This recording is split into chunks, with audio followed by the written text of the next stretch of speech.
জয়গুরু ইষ্টপ্রাণ দাদা ও মায়েরা, আজকে আবারও চলে এলাম একটি নতুন আলোচনা নিয়ে।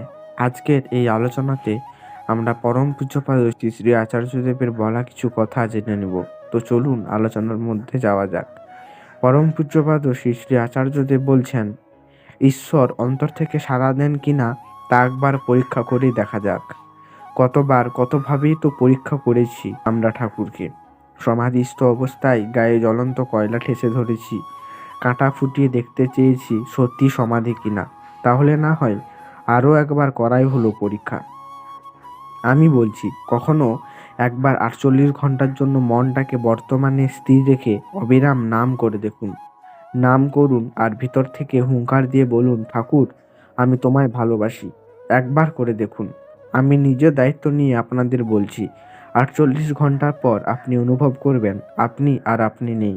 আপনার ভিতর থেকে ঠাকুর কথা বলছেন।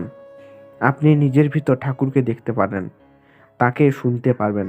এই গোটা জগৎটাই তখন সম্পূর্ণ অন্য রূপে ধরা দেবে আপনার কাছে। নিজেকে এই জগতের বলেই মনে হবে না তখন।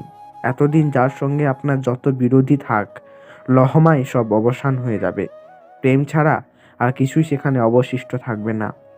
আপনি কোনো বড় উচ্চপদস্থ অফিসার, কি আপনার সামাজিক মর্যাদা, কি ক্ষমতা, সকল বন্ধন মুক্ত করে একজন ভিখারিকেও তখন বিনম্র চিত্তে হাত জড়ো করে আপনি বলতে পারবেন, ভাই তোমার মঙ্গল হোক।